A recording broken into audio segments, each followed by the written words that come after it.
Hello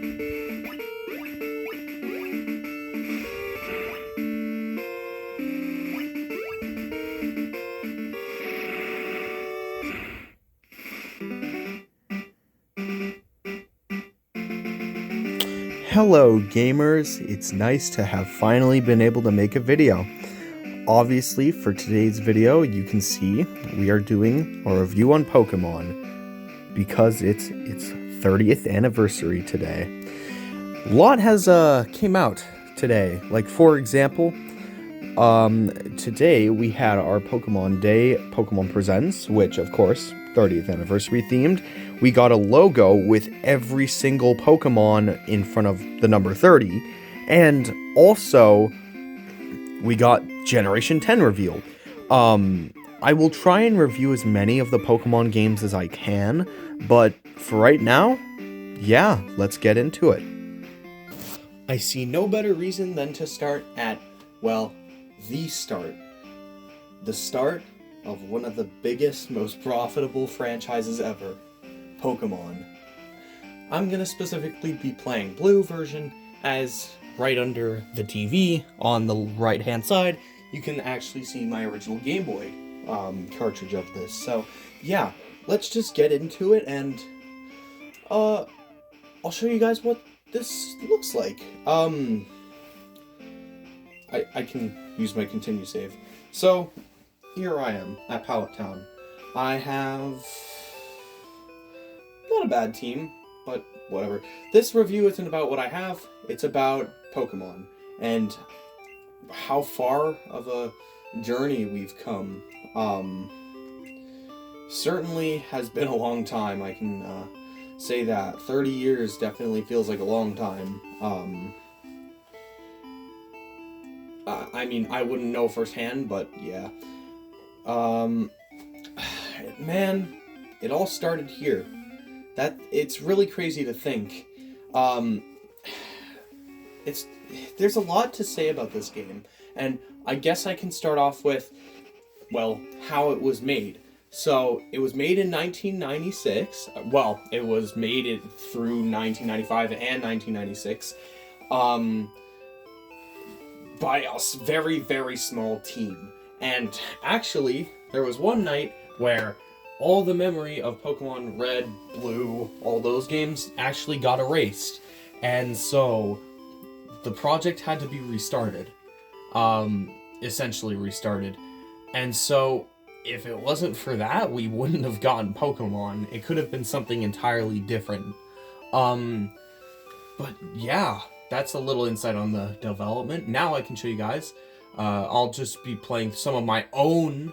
This is my own playthrough. Unlike the X3 one, which was by Nintendo Completes, like the gameplay. So yeah, you should go check out them, by the way. Thank you so much, Nintendo Completes. But anyway, you can really see, you can really get a rough start on Pokemon Blue, just because of the fact that, well, this was a Game Boy game after all, so it's kind of hard to always be amazing with it, especially when you have to be very careful on how much storage you're using. But yeah, I'll show you guys some really cool... I'll show you Pokemon Blue, because there's nothing more to it. Pokemon Blue is very boring. Honestly, boring Pokemon game, and it's also very glitchy. I have a lot more to talk about in Generation 2, but this battling system, man, this kind of this speaks for itself, doesn't it? Just look at that Pidgey and try and tell me that's a good sprite. And same thing with the Blastoise. Like, these sprites are very rough. The music is sometimes ear-grating. Sometimes it's good, don't get me wrong. But I don't know, this is a very rough start. I can see why someone in 1996 would have fun playing this, though, as there weren't that many RPGs on the Game Boy, if not almost any at all. Yeah, this was a very big game upon a release, catching the hearts of millions. But yeah, these are apparently still some of the best-selling games in the entire Pokemon franchise, if not the best-selling Pokemon games in the franchise. Yeah, I don't know. It's hard to say a lot about Pokemon Red and Blue, because of the fact that there's not a lot to it. What you see is what you get. It's just black and white. It's not a lot. And like, you might be like, oh, well, that's common for a Game Boy game. However, we will see with Generation 2 why that changes. I'll get in a battle and show you guys what it's like. You take control of your own player character. You get to name them and do whatever you want with them. And then you get a starter Pokemon. I pick Squirtle. Oh, and I have no moves left. Alright, well, I just struggled on a Pidgey and it died. But yeah.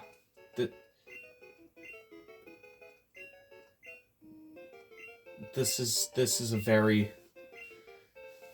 Yeah, okay, this game is really rough. I don't think I need to say anything different. It's just so slow paced, and like, I only ever feel like I really got emotion out of one part of the game. The story is... It's a Pokemon game, what do you expect? The story's not that amazing. But like, the only part of the game I really, really, really cared about was... Let me see if I can fly to it. I don't know if I can. Oh, I can. When you go to the Indigo Plateau, you get this banger song. It's so good. Also gets remixed in Gen 2, which I think is objectively a worse remix, but I think it's amazing still. Like, it's still one of my favorite Pokemon songs, the remix and this one. Yeah. This is a really rough game. Like, I don't know if I'll be able to do it here. But for example, some of the statues you're able to surf into. Like, that's how broken the game is. I don't know. Oh wait, maybe I need to go to Cerulean City to do it, or something, wherever Cerulean.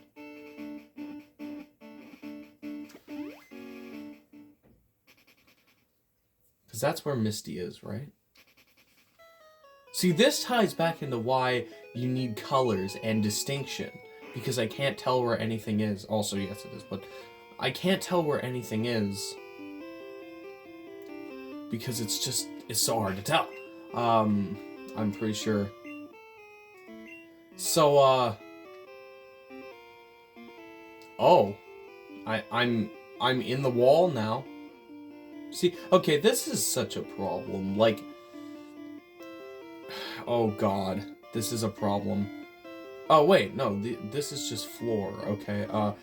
Anyway, my main point is, why am I able to do this? Like, I shouldn't be able to.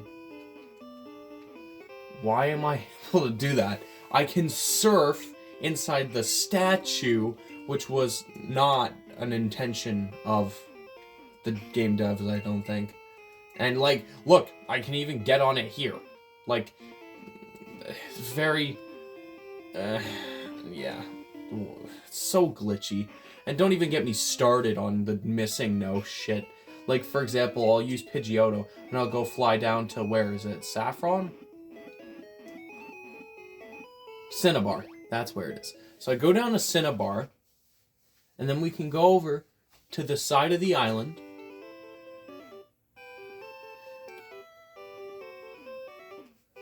And whenever you surf along this water, random stuff will just start happening. Because the game was built on duct tape and nothing else. Not even code, I don't think. Just duct tape, that's it. Because this game is so outdated and so duct tapey. Like, look at this. I found a Rattata surfing on the side of the island. Might I remind you, this is an island that has an encounter rate of nothing. You cannot encounter anything on the actual land itself. This is just a wild glitch that makes everything lose its mind. and it takes so long to get something, it's scary. But I think it's random if you get missing no or not. I haven't done enough research into it because I don't want to break my game. But like, if you keep surfing along here, eventually you'll find stuff like, once I found a level 130 Golduck. Like, what? Golduck? A level 130 Golduck. Maybe the Golduck part makes a little bit more sense. But the fact that it's 130, level 130 is kind of insane. Now, and also the fact that I'm finding Rattata is increasingly concerning with the fact that I'm not finding anything else. My main point is that this game is broken as hell.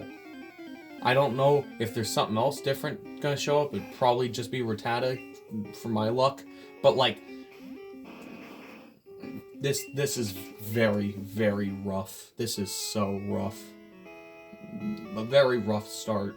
Also, there's lots of dialogue and no skipping stuff when you want to, which is kind of a problem. Yeah, no, this is just a really rough game. Look, Pidgey. Why? Why am I getting Pidgey? Actually, I think I encountered a missing no once before on this. Like, it's so confusing, but whatever, you know. This game is so confusing anyway. I don't know, like, it's so broken. I don't know, it's just such a confusing game. There's nothing else to say. Out of 10, I'd probably have to give it a 6. Also, because there's just some parts where you get completely screwed over. I don't know if I'll be able to remember where they are, but if I can, I will show you guys. Sometimes you can just get stuck in certain areas because of how hard it is to keep moving on. Like, for example, also...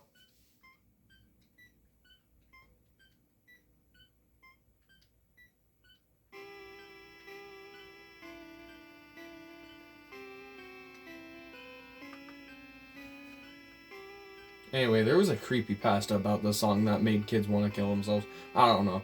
Anyway, or sorry, it was about kids wanting to kill themselves. My bad. But yeah, this... Again, do I really need to say anything? Being in black and white isn't a bad thing, but when it looks like this is a problem. This is just so nothing. There's just nothing here. That and whenever you move down the screen, you can see the people actually like rippling with the screen moving. Like, it's so jank. This whole thing is jank, but it's what set the foundations of Pokemon, and I really gotta give it that. Oh, here we are. Try to get through the cave when you can't even see your own damn character.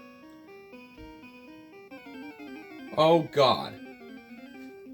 Like, there's Geodude, which doesn't look like Geodude. It looks like a wig or something. A living wig. Anyway, yeah, I'm sorry. This is the worst part of the game, was me getting stuck in here. How in the ever-living hell am I supposed to even get through here? You might be like, oh, you gotta use Flash or something. It's not even an HM. If I'm not wrong.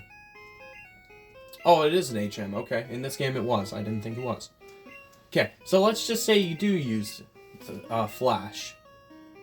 So, I'll go Supersonic. Whatever, because I'm not actually keeping this. So he learned Flash, great. Who is that, Magneton? Okay, so let's go down to Magneton. Let's use Flash. Oh, hey, look at that. It's not dark anymore. Nice, I can get through the game. Oh, wait a second. I got an encounter with a Machop. Okay, that's fine. With a shitty-ass sprite, might I remind you. Anyway, let's keep moving.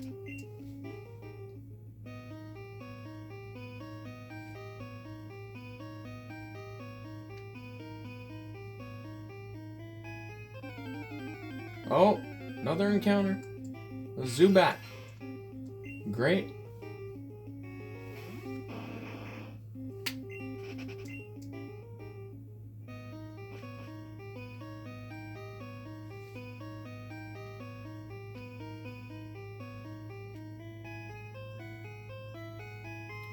Do you get the point now, guys? The point is it's bland. You feel nothing playing this. You don't feel like you want to keep playing. You feel like you want to shut it off, and you feel like you want to play a better game. But when you're like me, sucks be you. Oh yeah, another thing, critical hits suck in this game. Because guess what? They only work in the sense that you get them more often when you're faster. When you're faster, you have a more likely chance of getting a critical hit? That's stupid as hell. Also, why is it every 4 steps I'm taking, unless I get lucky, why is it every 4 steps I take, I get another encounter? That was my other main point I was trying to get at in the cave, but my luck sucks. Like, look! It'll take me an hour to get out of here. And that's saying I don't fight everything in here. If I fight everything in here, the Game Boy batteries will die before I even try and reach the exit, let alone leave. Like, it's very bland, and I'm gonna leave it at that. There's nothing more, there's nothing less. What you see is what you get. And this... oh god, man. This is rough. Alright, now we get to my favorite generation, as you can probably tell, because I have all 3 of the games. Whenever I try to boot up Crystal version, it keeps killing itself, so I'll just boot up Silver version since it was the first version I got. Anyway, I just recently finished the set with Pokemon Gold on my birthday, and, well... this generation has a lot to offer that Generation 1 didn't.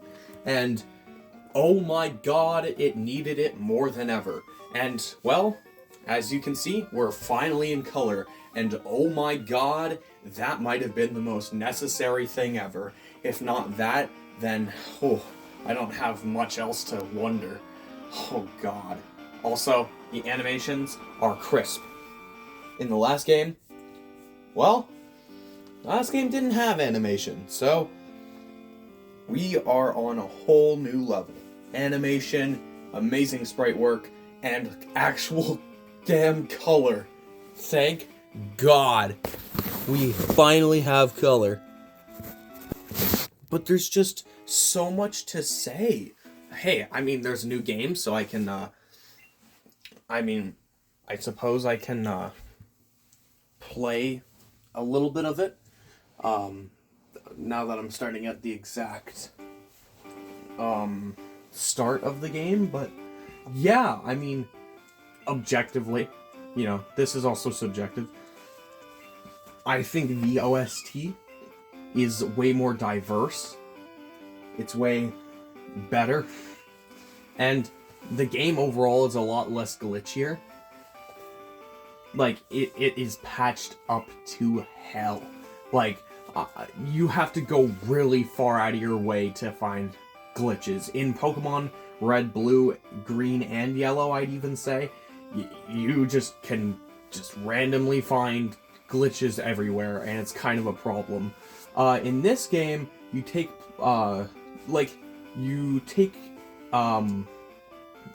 canonically, you take over the player character whose name canonically is Gold, or Ethan.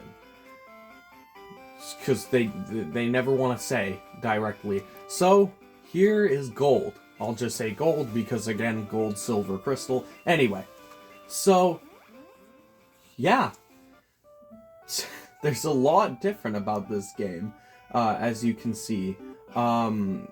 You have the ability to, like, see how many badges you have done, like, in a good style. I know the first game you could, but, like, there's just so much. Your backpack is also very easy to get at now, so thank God. I really just need to say color is really important. Okay. But yeah, this I'm just making this go faster. But I'll show you guys. Oh, right, here we have to pick our starter. And so, oh my god, can you just shut up? I'm trying to go. Okay. Anyway, here we are in the lab. We need to, here's our new professor. His name's Professor Elm. And yeah, we need to, pick a, starter. There's Chikorita.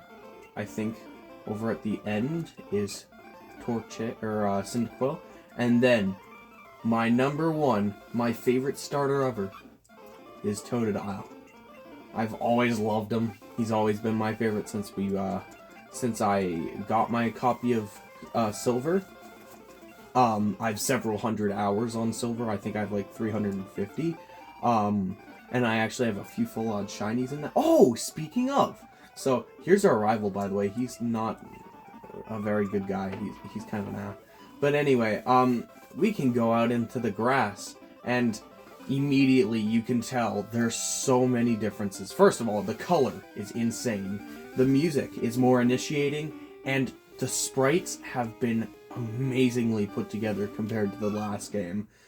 Maybe it is the color enhancing it. Maybe it's also the fact that this was Game Boy Color and not original Game Boy. Honestly, I don't think the fact that's on original Game Boy excuses it for being worse.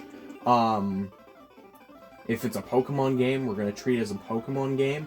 And yeah, man, this looks, sounds, and overall is better. Not only that, but although admittedly a worser version, this game has Kanto in it. Like, it has all of Generation 1 and a whole new area called Johto in it.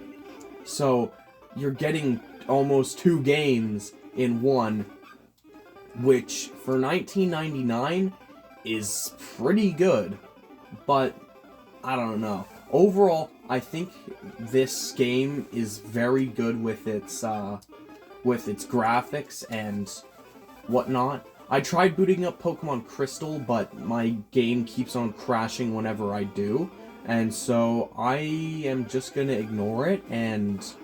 Oh, there's Kakuna. I'm just gonna ignore it and play Silver. So, unfortunately, my favorite Pokemon game is Pokemon Crystal, and it's one of my favorite games ever. And Pokemon Crystal actually has animations when you encounter a new Pokemon, which was so groundbreaking we had to wait till 2001 for Pokemon Crystal to actually pull it off. But like, this world is so much more adventurous feeling and so much more enjoyable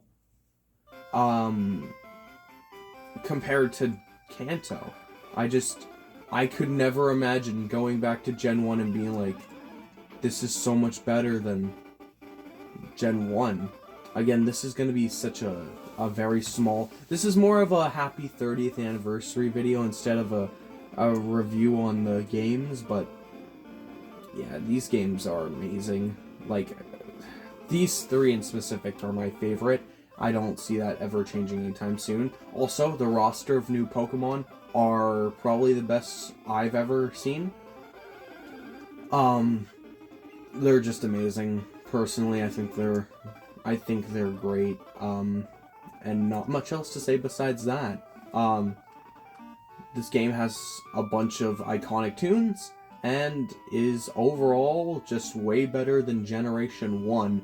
All 3 games by themselves and combined, compared to all 4 of the Gen 1 games and then combined. This is just a million times better. But if you want to get an even cooler looking glimpse at what Pokemon could be, let's move on to Generation 3. Alright, I have Pokemon Emerald booted up. However, it isn't my favorite Gen 3 game. That would have to go to Pokemon Sapphire. But But yeah, honestly, this game looks and sounds a lot better, I think. Or, well, looks. I mean, the cutscenes are different, and this opening cutscene's amazing. But yeah, man, you really compare these games as almost like they're a trilogy. Like a good trilogy. But, man, the step from Gen 1 to Gen 2 goes from to insane. Then you go from Gen 2 to Gen 3, and I mean, just look at this.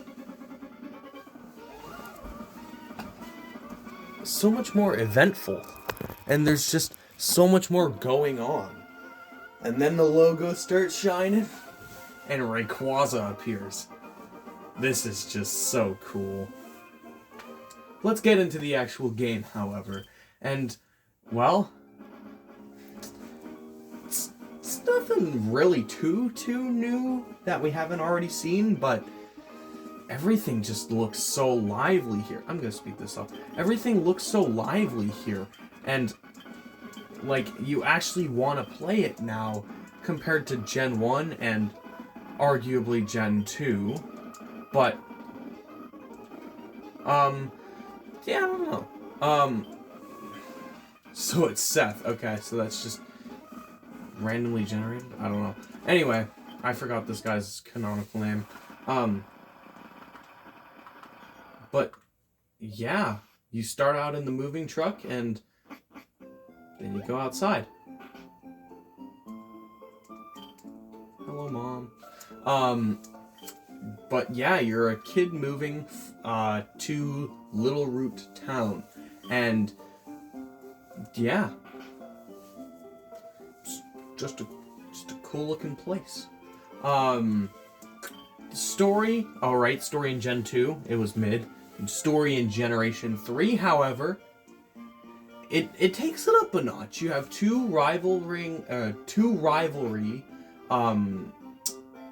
people, or two rivalry groups called Team Aqua and Team Magma. They're trying to achieve their own personal goals of killing the world or trying to make it a better place. I'll just put a random time. Actually, my lucky number is 5, so I'll probably go 5, 5. So was that 1 or 12? 1, 2, 3, 4, 5.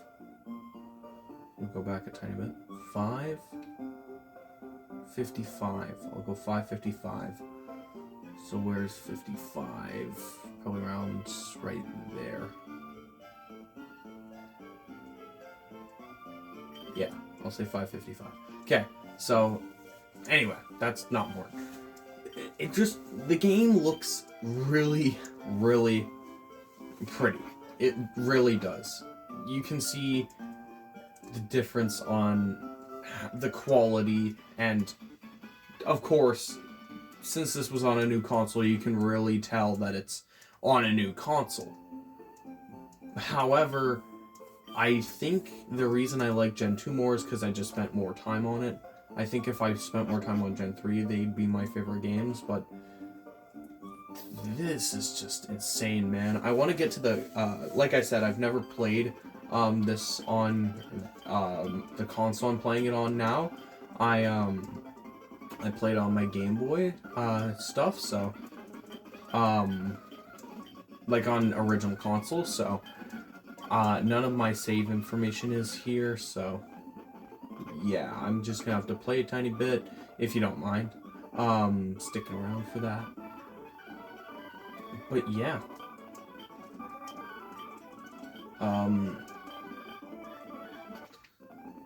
this game's pretty amazing. However, here's one of the most iconic parts of Pokemon. Professor Birch gets chased around by a Zigzagoon, and we have to save him. How do we do that? We grab what Pokemon we want. So there's Trico, Torchic, and Mudkip. I think, obviously, like we all suspected. Yeah, no, I always pick Mudkip. I always pick the water starters. You never have to guess. As you can see, we finally have animations. Again, we had them in Pokemon Crystal, but Pokemon Sapphire and Ruby actually didn't have animations. So it's nice to have those. Definitely. And then, of course, the gameplay isn't anything that you haven't seen already. I mean, again, the change between Generation 1 Pokemon and Generation 3 is insurmountable. The graphics are so much better, the music is way better, and yeah. It's like you can... It's hard to make a review on this sort of stuff because you really have to just play it for yourself to be able to be like, oh yeah, this is amazing. But like, I'll show you guys this kind of stuff. Look, you got Poochyena here. Their animations, it really seems subtle, but it's what make games so memorable. Here's a Wurmple. But the animations give the characters so much life and so much life. There's nothing more to say than just gives them so much life. And the characters also just have way more genuine feeling reactions and feelings. So it's pretty cool. But yeah, this OST is good. It's pretty good. Oh, there's Wingull. But yeah, this is Generation 3. I wish I was a little farther, and I wish I was able to properly describe these games well, to be able to make a full-blown review, but yeah. Oh, and this Wingull's probably gonna kill me. Oh no, never mind. But yeah, this is what Generation 3 looks like. Go play it for your guys, or go play it for yourself, guys. So yeah. Let's get on to the last review of the day. That being transition. Pokemon Fire Red and Pokemon Leaf Green. Yeah. So this is what it looks like. Oh, I think I already started a new game. Well, here it is. Actually, no. Here, let's restart it so you guys can see the opening cutscene. All right, here it is, remade in the flesh. This might look familiar. That's because it's Pokemon Generation 1's opening.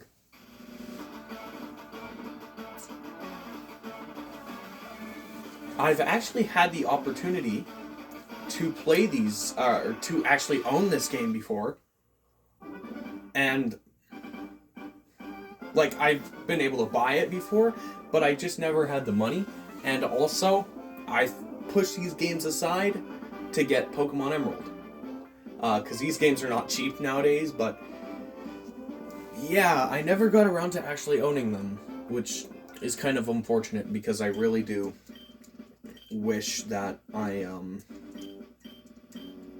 I wish I did buy them, but I'm not too mad I skipped out on them because now they are finally on Nintendo Online. So if you do want to play it, go buy them for $30 on there. So yeah.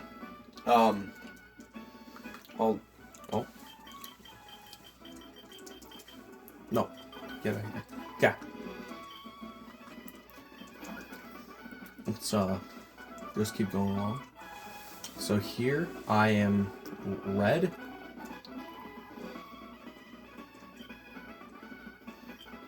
So I'm called Leaf. How funny would it be if I called this guy Red? So I'll just call him whatever. It was Red, sure. So this is Red, which his canonical name is Blue, and then I'm playing as the actual Red.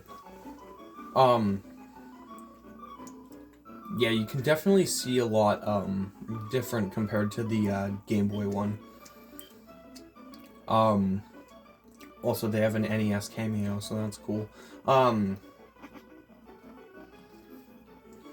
yeah, this is just look at this. This is not This almost isn't generation... Well, it's because it's Generation 3. It's still Game Boy Advance, which was Generation 3. But it's almost like this isn't even the same franchise, almost. Because of how radically different it is from the originals. In a good way. And then you get stopped by Professor Oak and blah, blah, blah. You need a Pokemon. So he'll give us our starter. I'll use Squirtle.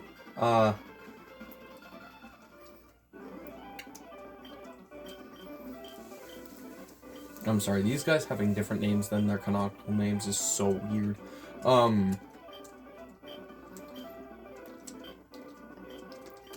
Okay. This is Charmander. This is Squirtle. And then this is Bulbasaur. And like I always said, we always go with the water boys. Always. And then he goes with the Bulbasaur. Oh, alright. But yeah, it is just Pokemon, which isn't a bad thing, of course.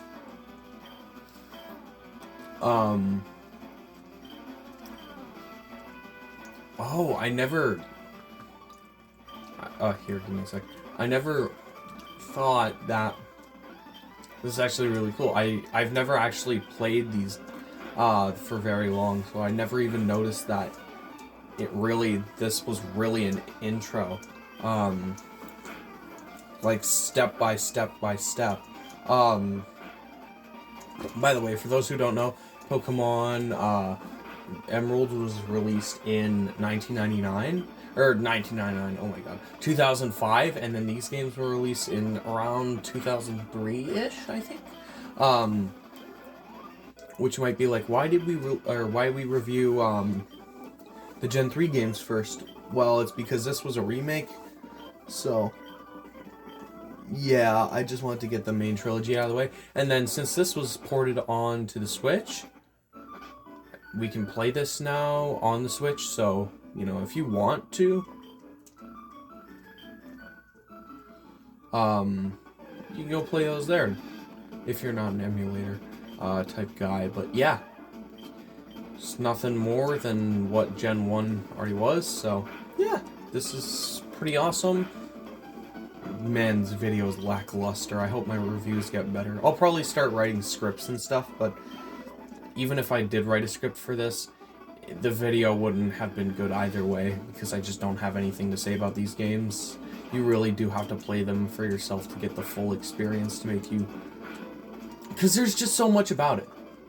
So, honestly, I'd say stop watching this review and go play the games for whoever even made it here, if anyone even did.